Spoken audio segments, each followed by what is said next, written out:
Welcome to another episode of the CPG Guys podcast. Our co-hosts, Sri Rajagopalan and Peter V.S. Bond, explore how brands and retailers engage with consumers online, in-store, and everywhere in between. And now, here are Sri and Peter. Hi, everyone, and welcome to a very special episode of the CPG Guys podcast. I'm your co-host, Peter V.S. Bond. I'm also the Vice President of Retail Strategy at Power Reviews, a product rating and review software company. It's a special episode because not only will we be heard on the CPG Guys podcast, it will also be available on IRI's Growth Insight podcast. We're extremely pleased to join the audience that IRI has cultivated. We'll have more on this in a few minutes. As always, I'm joined by my co-host. He's an e-commerce veteran of notable CPGs like PepsiCo, J&J, and Revlon. He's also an accomplished entrepreneur. I'm sure he has something to say about that. So please join me in welcoming my friend, my co-host, Sri. Sri, how you doing today? Doing awesome, Peter, and welcome to you as well. Michael, a warm welcome to you, and you are an extra special guest because what you may not know is I am an IRI alumni as well. And in fact, Peter and I met at IRI close to, is it safe to say, about 20 plus years ago at this stage? I think it's safe to say that. And we've been friends ever since then. So any work we do with IRI is extra special. I'm talking the days of Jim Follett, etc., like way back in the past, Jan Fulgoni, things of that nature, when the company was private, then became public, and back and forth. So I'm hoping to have a great conversation. When I'm not doing this, I've also helped launch ZenFuel, a 100% natural supplements brand to help aid your sleep, energy, better movement, stress and anxiety relief, and male wellness.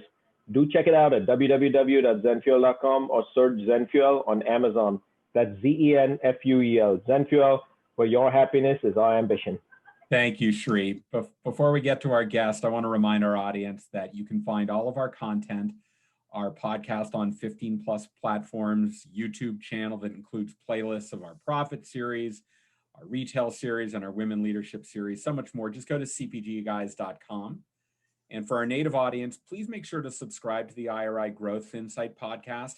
They have some terrific C-level guests, including my old boss from dunnhumby, Stuart Aiken, who's now Kroger's chief merchant, and Mark Klaus, CEO of Campbell Soup Company. 13 years ago, I worked on site for IRI at Campbell Soup in Camden, New Jersey.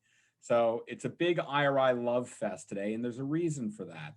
The reason we have today's episode playing on both the CPG Guys and the IRI Growth Insight podcast is because our guest is from IRI. Sri and I met each other over 20 years ago when we both worked for IRI. And if you listen to our podcast, you know that Sri's favorite topic is retail media. Our guest is the Executive Vice President of Technology and Retail Media Platforms for IRI. In a recent episode, we spoke with Stephen Carroll from Sam's Club. Sam's Club has partnered with IRI to offer brands retail media targeting that leverages the rich longitudinal transaction data coming from Sam's Club member purchases. We'll ask our guest to help us understand more about this and all the retail media offerings supported by IRI. Please join Sri and me in welcoming Michael Ellgass to the podcast. Mike, how are you today? Hey, I'm good, Peter, for mentioning the IRI alum that we've got here because it's going to be a great conversation, right? You got three intellectually curious people that probably like to argue with one another. So it's going to be a great conversation. I'm looking forward to it. That's terrific, Mike. I don't know the meaning of the word argue, so it won't be me. I'm the shy one on this podcast. You see that he's arguing already, Peter. That's what I like to see. He's just vocal. I know this is really about him champing at the bit to get to talk about his favorite topic and pick your brain. So let's just get right into it, shall we? I'm going to start with the first question for you, Mike. Yeah, can you tell us a little bit more about what your role is at IRI and what are the objectives of the technology and retail media platforms team? Yeah, absolutely. So I would tell you I work on kind of the architecture of the tech solutions that we put in for retail marketing teams. We have a platform we call Liquid Data, and the way we use it with marketing is to help retailers better understand their customers. And we do that by applying, whatever 40 years or so, Sri, of IRI shopper analytics on top of a multi-year history of customer transactions. And then what's cool about the platform is you can go straight from that analysis to a target group, activate it from the platform, and then capture the exposure. And then you can measure, because you're the retailer and you can see all those omni-channel sales, you know, what was the difference between people that were exposed to a campaign versus people that weren't. So the platform connects to kind of any you know, addressable media that a retailer might have, whether that's relationship marketing or on-site, off-sites. You know, we try to make it seamless across those customer touch points. You know, that word liquid data platform brings back memories. I remember, you know, a good over a decade and a half ago when we were trying to take the liquid data platform from Symphony Technologies and incubate drivers on demand for PepsiCo, and then the IPOP reporting system for PepsiCo. I knew this was going to be a fun episode because we are true hard-bred IRI alums who just love IRI, given the amazing training we got in the CPG industry by working with data from like ground up on day one in the industry.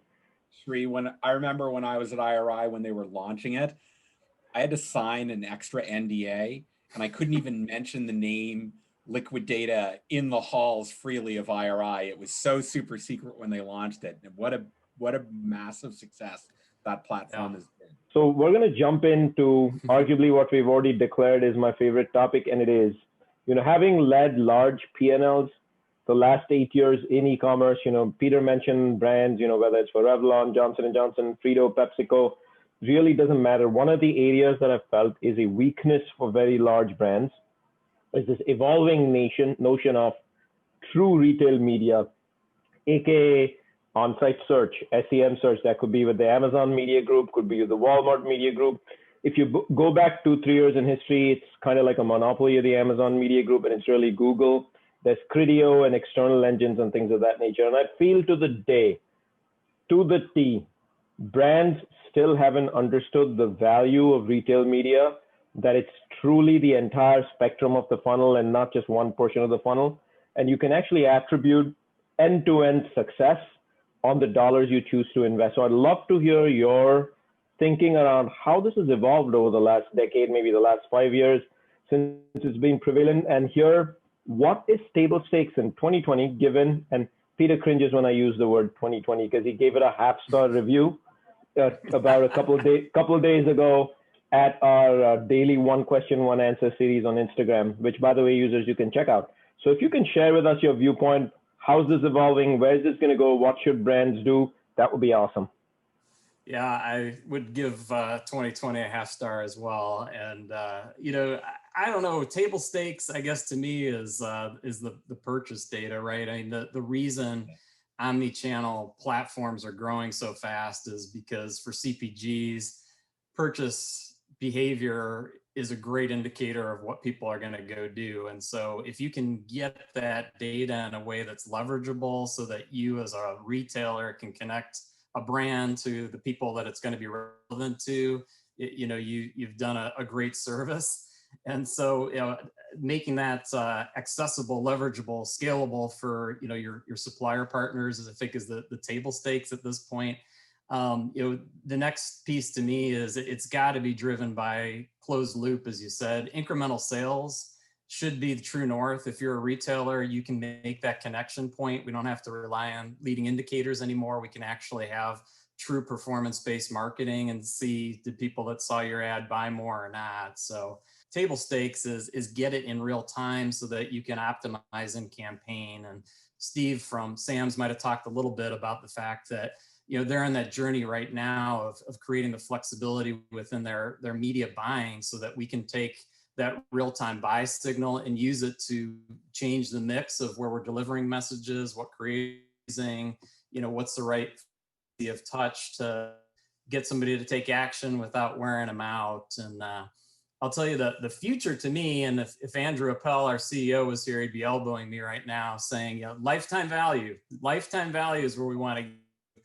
And you know, as a retailer, you can do that because you can see purchasing, you know, indefinitely into the future. So you can take that same exposure that you think about as a campaign and say, did people continue to buy? Did I change people's hearts and minds here, or did I just get, a bump while I was advertising? And that should allow us over time to get much better at serving customers in a way that we're building, loyalty and building baskets, hopefully with the right brands in them if you're the advertiser. Lifetime value, Andrew Appel, congratulations on being a true Salesforce.com alum where they focus heavily on lifetime value. One of the offshoots that came to mind while you were speaking, Michael, is I did want to ask, go forward, the media landscape is obviously metamorphosized completely. And if you look at it now, how does one, not in their marketing mix model, how does one skip retail media? To me, it's like you don't have a choice go forward. Any thoughts on that? Yeah, I think, mix is still such a discussion. We've been doing work to try to unify campaign level management or measurement rather, whether it's a lift model or whether it's a multi-touch attribution model back to mix. And I think the challenge with mix is it's great for allocation. It's probably not as granular, right, as what you need to see what's happening. And within retail, I think there's a lot of vehicles, again, going back to that Sam's example, you can buy lockouts or you can buy, lapsed audiences, right? You can either get very focused or you can run a site. And so I think there's such a range, Sri, of how you use retail media that I think for some people, it's that they may not have figured out the best way to use it, and therefore they're not maybe getting the results that they want yet. Do you think that could be part of it? Sorry, Peter, but Peter knew the oxygen in this conversation was going to be sucked up by Sri. So why I asked you that question very particularly about the mix model is, I've stood in boardrooms and it's literally been, I kid you not, Michael, fist fights over who's going to pay for retail media. Is it above the line, aka trade rate, which is really the way it's classified and defined is really meant for consumer value activities. And then media is, of course, below the line and is not part of net trade sales. But today the industry is largely paying for it from net trade sales. The one they're penalizing, therefore, is the consumer because they're not able to add that value. It's coming out of true value they would offer via promotional discounts. So I've always felt if the industry can answer that question, who's going to pay? It belongs in the marketing mix, and marketers need to own retail media like their baby. Life will be good for everybody, and the winner would be the consumer. And any thoughts on that one? I totally agree, and I think a lot of the issue is structural within CPG. You tend to have different groups, and I think there's still a pretty strong sales hand on that shopper marketing decision. And rightly so. There's obviously a value equation that includes space within the retailer. And, if you're on feature, not only are you getting a benefit, but you're blocking a competitor. So, I mean, it's a little complex, but I mean, your point of this is performance marketing. And if you're not using it that way, you're kind of missing, I think, an opportunity. And it should be a layered cake in my mind with your national game plan at the top and the retailers that have good programs stacked up underneath it. And if you do that well, then, you should be starting to think about that same audience, whether you're touching them with a brand message or touching them with, maybe something that's either co-branded or just closer to activation. When you get those things going in the right direction, I think everybody agrees that that's a winning formula. But organizationally, I think we struggle with who's got the budget and what's the planning window. And wait a minute, we do want to make sure we leverage this into these other conversations we're having with the retailer. So I think the good news is we're starting to at least get, third-party endorsements like what IRI is able to do with a lift study to say, I'm going to use the same methodology here at the retailer that I do with our national. And therefore, if I'm the advertiser, I can look at results that have at least the same methodology behind them and start thinking about it as, a fair apples to apples, or at least maybe two varieties of apples or something, but, getting closer to something comparable. We're really about education here. So to be fair, you were forewarned. I know. Let's break this down a little bit. Specifically, how is IRI helping brands target high value audiences through retail media platforms? What are kind of like the building blocks of that? Yeah, I think it's got to start with shopper analytics, right? And so in some of our platforms, we have connected those two things. So what you might have seen as a insights gateway in the past is now connected to the activation piece. And so, going back to the early days of liquid data, what's cool about the system is the different data sets are all in one platform. And so you can come out of a report, maybe you're looking at, the new customers you've had since COVID with the buyer. I can actually right click on that report and turn that column into an audience. And then that audience can move over to the retail marketing team to put a campaign together behind it. And so that's how we're really trying to make, insights actionable. And that's been hugely helpful, I would tell you. And then, again, because we're able to close the loop, what we're trying to do is get people to think about the next action coming out of, the first one, if you will, so that we're building and getting smarter each time that we execute something. And that of starting maybe with a better, creative brief, if you will, because we've got a good business case identified, but then being able to link it seamlessly to the activation we're going to take. That's where I think we're uniquely able to add value with this platform. It's pretty cool. So this one's an easy one, Michael, but one that I think is very needed in the industry.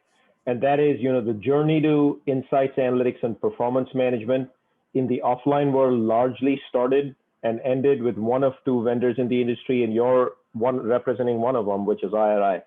And I've always believed very strongly, especially my 8 years in e-com, that if retailers and consumers are going to get a fair shot from brands at truly getting what they deserve, which is value, the right assortment, search, things of that nature, if folks like y'all or your competitor doesn't step up and own the end-to-end of data analysis and report out from a performance management perspective, which leads to insights and analytics, the spectrum of e-commerce, aka digital selling, including digital browsing, then the industry is forever a little plagued by this aura of it's incomplete.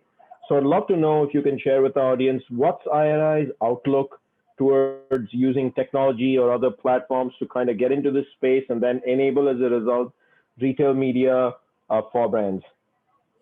Yeah, I would tell you, going back to Andrew and the team that leads IRI, the goal has been to get to one collaboration platform that connects a retailer, an advertiser, and media, right? And so, a lot of what we talked about before on the layered cake, the media opportunity isn't getting to be as layered a cake as it could be. But if you look at our clients that are on liquid data as an advertiser, they're utilizing some of the same reports, technology, data science that we put in place at a retailer.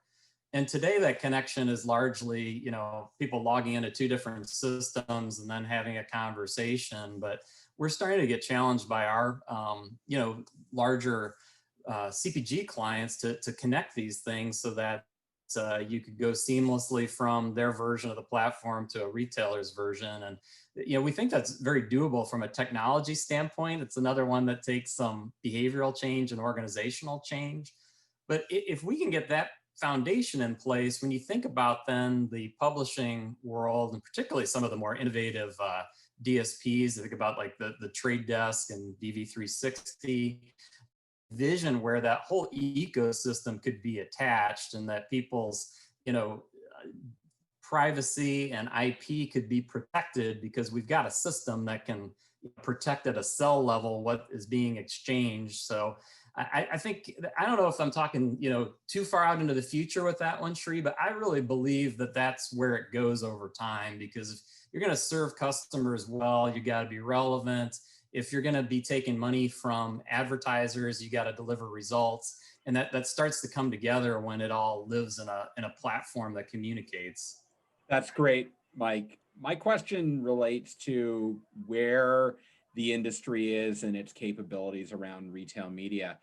Is today's retail media still primarily from a personalization standpoint driven or communication standpoint driven by email? Is it personalization results from search and keyword terms? And are we getting to the point where once someone, a shopper, opens up their app or visits a site, the personalization begins before they've even done anything other than just open up that capability, because the retailer knows who that consumer is and is already ready with what the experience is going to be like. Yeah, I think it's all those things. I'd tell you, email continues to be the foundation, I think, for most of our retailers. And, it's interesting. Email's not maybe the sexiest thing, but it's had a bit of a renaissance during COVID, and people paying a little bit more attention. I've seen from, eMarketer would tell you that the open rates are up and such. But so I think that foundation where, to me, relationship marketing, there's an expectation that you know who I am and that you're being relevant. Hopefully there's some sort of personalization going on, at least at a segmentation level, if not a one-to-one. Search to me is a really interesting opportunity, because if you look at, Amazon in particular with their multi-billion-dollar media business, a big chunk of that is paid search, right? And the consumer seems to be pretty open to that experience of getting paid results back from searches. I've done searches for certain items on Amazon where the entire screen was, paid advertising essentially that came back at me. And, if it's relevant, thank you, I guess, because, I'm just trying to find the right thing. So I think for some of our grocery retailers, they don't have the site traffic that, general merchandise omni-channel retailer does, and so they may not have that search or even a keyword mentality yet. But I think that is going to be a product that will provide a lot of growth, particularly for grocery retailers as pickup grows. And then I think the opportunity, Peter, is exactly what you described of for ads serving the right thing to me, because when you open up the app or when you go on to the retailer's website, for sure, there's no reason we can't ad serve something relevant based on all we know about you and what's in your basket. And, our system certainly supports that, whether it's, a batched request that we're providing data back or a real-time hit. We can certainly help the retailer with the right relevance, whether it's based on historic or whether it's, predictive. And I think that's, kind of the next level for some of my clients, where they have ads in their app, but it's not, ad serve. So it's not necessarily one-to-one personalization. But, going back again to Steve and the Sam's Club, I don't know if he talked about this, but, the Sam's and Walmart apps has a mode when you're in the store, right, versus when you're not. So, talk about hyper relevance. Like we can deliver an ad with Sam's that I know, Shri is standing in the store, and I know that, he's either searched for something or I'm, predicting it based on what we've seen previously. And so hyper relevant, and, certainly much lower in the funnel at that point if I'm talking to you when you're in the store. So actually the same tool, I guess, could be, upper funnel when you're in the app at home, and potentially lower funnel when you're in the store with it. It's an amazing opportunity.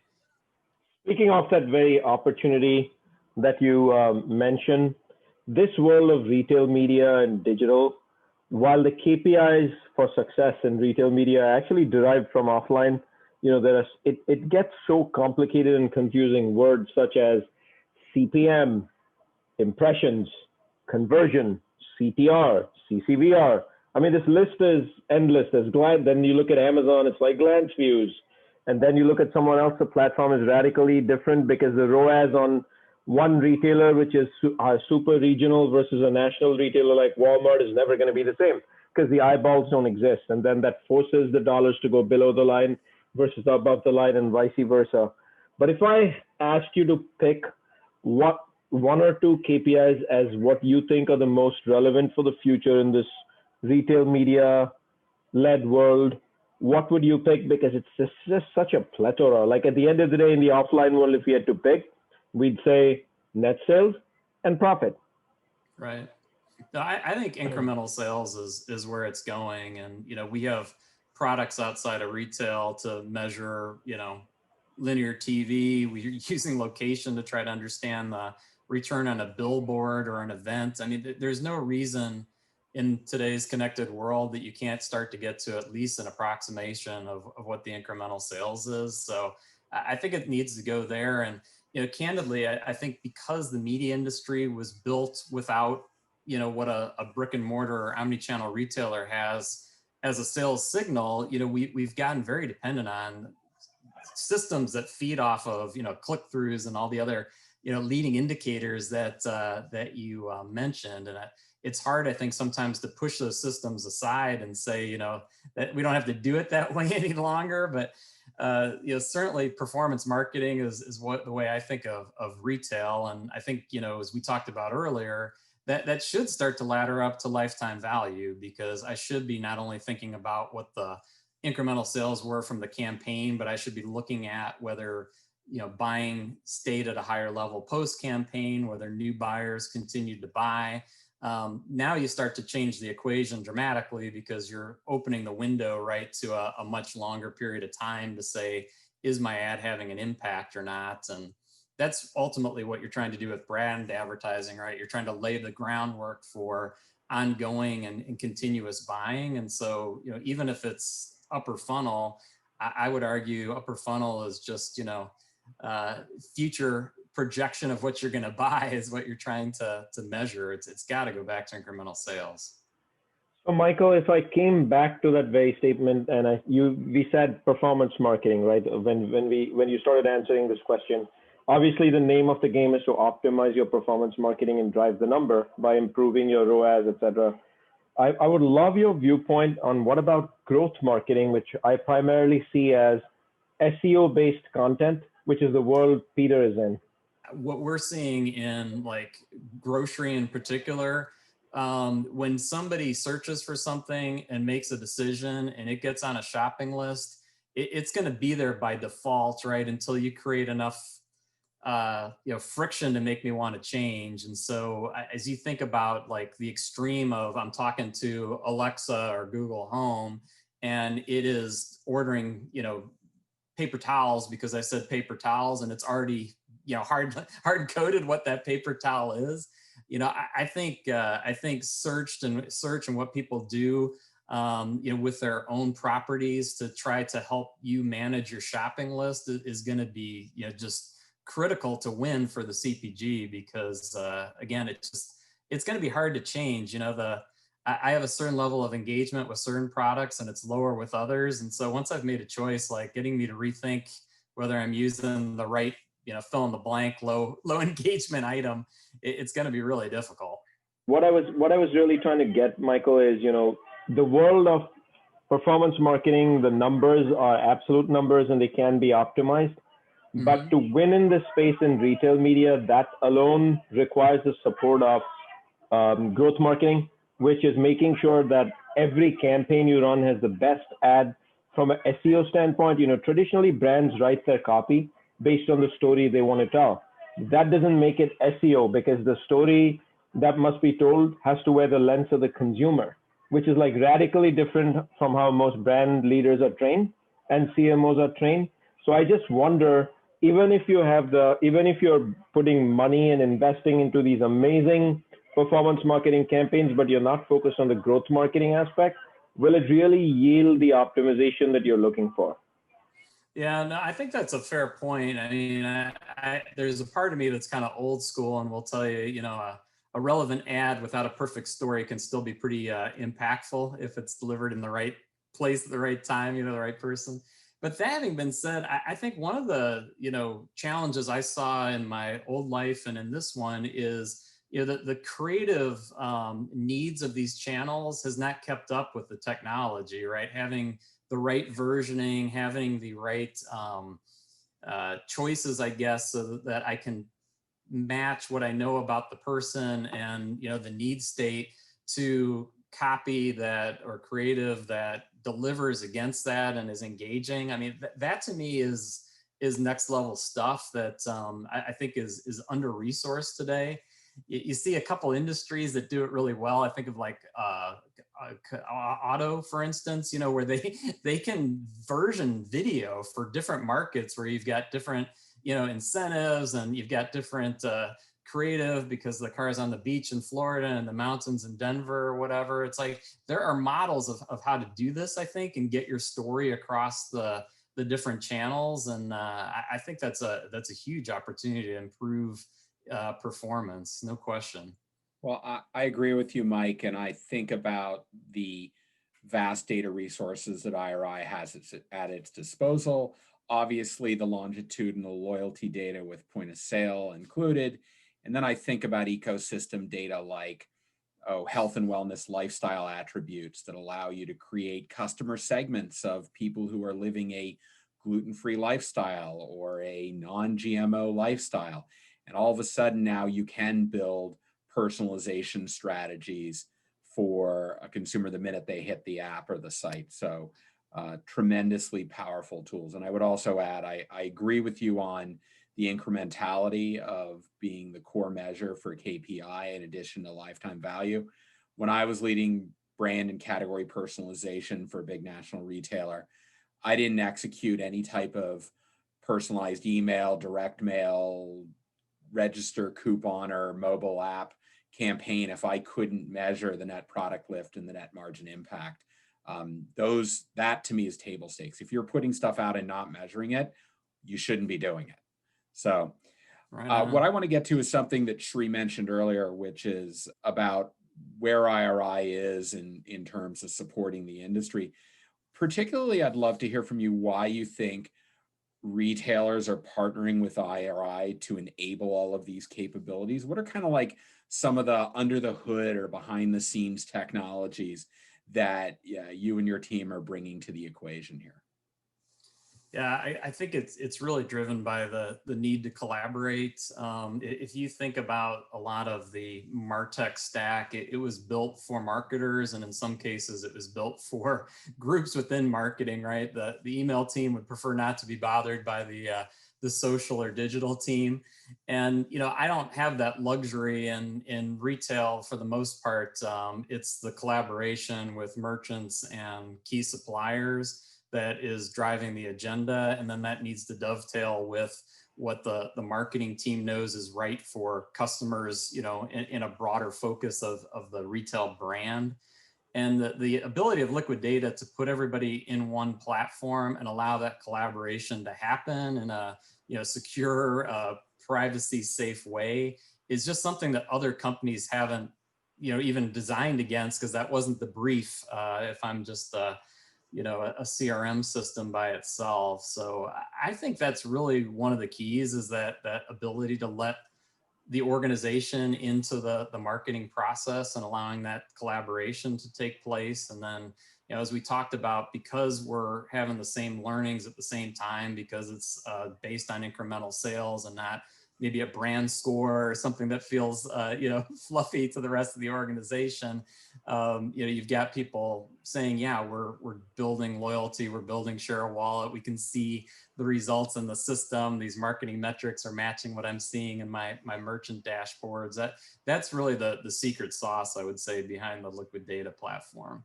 So speaking about the liquid data platform, earlier I mentioned, the journey to success and performance management started with one or two vendors, of which IRI is one.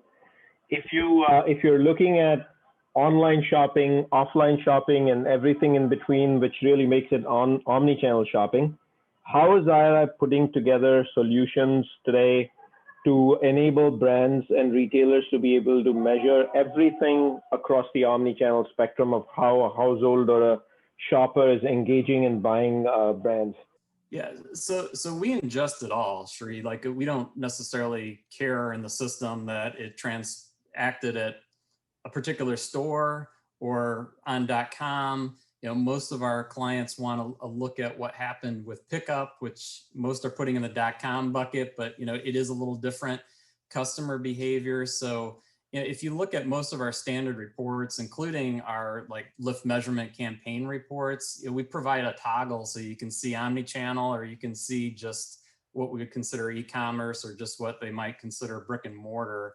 And obviously the retailer is trying to grow all of it, but a lot of our advertisers have groups that are focused on e-commerce, and so they want that breakout, and they want to understand what the interaction is. Right? Is this person that's hitting e-commerce coming from some other pure play e-commerce, or are they transitioning from behavior that used to be in store? And within the context of a retailer at a time, the retailer can tell them what those shifts are looking like. And obviously what else is in the baskets, and how to think about the combination of trips. And so, I just find that fascinating, because in my own life, there are things now that are having delivered, things that I can plan ahead enough to pick up, but I'm still finding myself running into the club or running into the store for things. And it's an interesting mix to try to figure out how to influence all those different trips, because the retailer, of course, would like to win as many of those as they can, and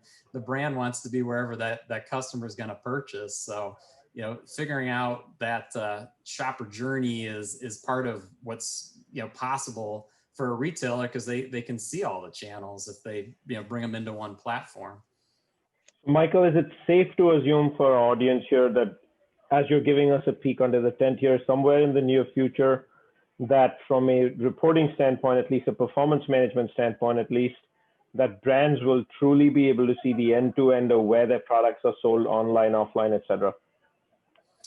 Yeah, absolutely. I mean, there's challenges obviously in stitching it all together, because we have some folks that are not sharing data into that ecosystem. But if you think about store level, or what we call POS sales at IRI, everyone's kind of gotten comfortable with a set of rules where everybody provides their data, and different people get different views based on where they sit in that ecosystem. But people have gotten comfortable with that. I think increasingly, shopper data is getting to that point where people are more comfortable sharing, into a multi-pool, knowing that identities are protected, but that it helps us serve people better by being able to go from what would have been all in the past to, actual, loyalty behavior. And so, we're starting to be able to see it much better across omni-channel. We, of course, a great POS and e-panel product that provide kind of that rest of market view for wherever you sit in the ecosystem. It's rest of market if you're not in those channels. So it's a key piece still of what we do for retailers, to help them see where they fit into that ecosystem. And the e-commerce piece of it has never been more important in some categories in particular, right? That's great, Mike. Yeah, the amount and magnitude of the data and how you can use it to do targeting is quite remarkable. I think about some work I did even 7 or 8 years ago, where we would leverage the actual location of the register in the store or outside of the store to be able to identify what type of a trip mission it was, and then merge that in with the customer data. So did they buy a product at the pharmacy counter? Did they buy it at the fuel station in the parking lot? All of a sudden, that with the transaction data and the product data becomes just so powerful. But we've been talking a lot about the retailer's own site, their own app, their own ability to communicate. Let's talk a little bit about leveraging this data offsite. So what offsite retail media and social media capabilities does IRI support through the use of this data to help brands target shoppers, not just when they're on the retailer's platform? Yeah, so I mean, we help our clients make the same connections that we do nationally. And of course, we support audiences on most of the major DSPs and publisher platforms, the walled gardens, et cetera. And so, we utilize those relationships and the same technology to make the same connections where retailers want to. So, most of my clients are using one of the major DSPs to be able to reach their customers off-site and, broaden and speed how quickly they can find somebody with a message. We're starting to do more and more with the walled gardens, and them, I would say, becoming a little bit more comfortable that the retailer has a customer relationship that's important and one that we have to work collectively against. So, we're trying to make those seamless for the retailer ecosystem and have that kind of group of offsite be a part of their portfolio. But Verizon Media had a little summit this week, and they used the term community garden. And I don't know if they coined that. I've heard it a couple times, but I'm going to give them credit this week. And I love that term because I think a retailer can be a community garden in that they obviously have their owned and operated, which is pretty exciting stuff. You know, if you want to be next to that buy button, but then they also have their unique, things like their app. And I think because of what they know in real time about a customer, they can add real value to the messaging offsite, and that, for the partners offsite that are willing to close the loop, that's really what I'm personally looking for, because the way I've tried to architect these systems is to have exposure files come back daily so that we can look at it against sales daily, and that's what allows us to do optimization. So if I have a partner that's not comfortable with that speed of data transfer, doesn't mean they shouldn't be a valid, part of the ecosystem, but it does limit a little bit what the retailer can do with our technology. And so we really want the real-time data exchange for relevance and better results. This is a topic obviously we can go on for hours, including debunking historical myths on how retail media can and can't be effective. But 40 minutes has flown by. And here's our last question for this episode, and it's effectiveness. How and what is IRI's work headed towards to help brands actually unify their marketing effectiveness in this space? Yeah, it's funny because we definitely fill a podcast with that one. We talked a little bit about the organizational challenges of connecting things for really understanding marketing effectiveness across the pieces. But I think it starts, if I could be self-serving for a second, with retailers having a third party doing measurement for them. It's not that we don't trust you, retailers, if I'm an advertiser, but we'd like a methodology that's been put together by data scientists and is calibrated across open web and other platforms, which is something you can't do if you're sitting within your own organization. And so I think unified measurement starts with having a methodology that's transparent and defendable across where you run media. And if you get there, then you can start to have apples to apples comparison. And, I think we're working on other products besides Campaign Lift. We're working on multi-touch attribution. It used to be something that was just so expensive to do. We're starting to make it more affordable because of the gains in processing power, and that idea of assigning fractional contribution and an understanding of ad stock based on where you saw, when you saw something. Those, we know how to do that. We've got to continue to make it faster and more affordable, which is the journey we're on right now. And the thing that is interesting about MTA is that it starts to overlap more with marketing mix, right? Because you can start to do non-addressable with our MTA products. So unified measurement is where we're trying to get to, and someday I think mix and campaign level views will start to at least point in the same direction. Hopefully the coefficients will start to inform each other, and we'll start to really feel good about how they calibrate together, right? That macro to micro and back. But that I think is the right question to end on, because it is not answered, and it is a journey. We're working with ARF. We're working with many of the tech platforms, and our own data science group that's led by Vijoy, to try to solve that and make marketing effectiveness something that is fast enough and affordable enough that it can be the true north. And we've made some good progress, and hopefully you'll have me back in another few years, and we can talk about how we've solved it. You are always welcome back on the show so we can geek out about CVRs and CTRs. Right on. Yeah, I don't think you're going to have any trouble twisting Shree's arm to get you back on. I want to remind our audience that all of our content links to our audio podcasts on over 15 platforms, our YouTube channel, the content from our profitability series, that you can find that at cpgguys.com. Also, if you have a virtual assistant, a Google or an Echo device, you can always ask it to play the CPG Guys, or for that matter, play IRI Growth Insights.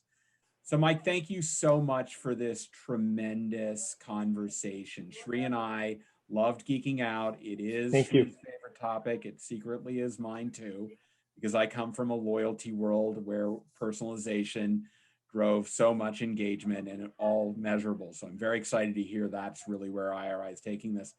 Can you let our audience, our brands and retailers understand where they can learn more about the retail media solutions that IRI provides? Yeah, absolutely. So IRIworldwide.com is our home. Again, it's worldwide after IRI. And there's a whole section for media. There's actually a whole section too for COVID and indexing some of the things that are going on with demand across products and in stock. So some cool stuff there. Or look me up on LinkedIn or whatever. Always enjoy talking with folks about what they're hearing about in the industry.